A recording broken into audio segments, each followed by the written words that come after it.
మోడీ సర్కార్ చాలా ప్రయత్నిస్తోంది భారతదేశంలో రక్షణ రంగానికి సంబంధించి మన వాళ్ళని ఎంకరేజ్ చేయడానికి. అందులో భాగంగా భారతదేశపు సొంత తయారీ యుద్ధ విమానాల కోసం ప్రయత్నిస్తున్నాం. మన భారతదేశానికి సంబంధించినటువంటి ప్రభుత్వ రంగ సంస్థలు విఫలమవుతా వచ్చినాయి. ఏదైతే విదేశాలతో ఒప్పందం కుదుర్చుకుని కూడా వాళ్ళు ఇంజన్లు ఇవ్వకపోవడం వల్ల అమెరికాకి సంబంధించిన బోయింగ్ మోసం చేసింది. అట్లాగే మనకి ఈ రష్యాకి సంబంధించిన సంస్థలు మోసం చేసినాయి.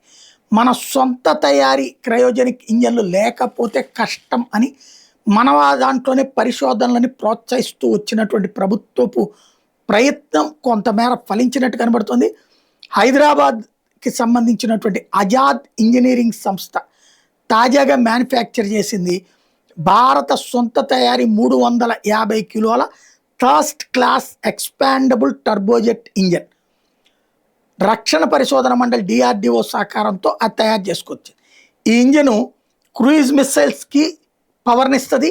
అట్లాగే అన్మ్యాన్డ్ ఏరియల్ వెహికల్స్ యుఏవీలకి పనికొస్తుంది. మేజర్ బూస్ట్ ఇప్పుడు ఇండియాకి సంబంధించినటువంటి సొంత తయారీకి సంబంధించినటువంటి ఇంజన్లలో ఇంకా అప్గ్రేడ్ కోసం ప్రయత్నిస్తున్నారు.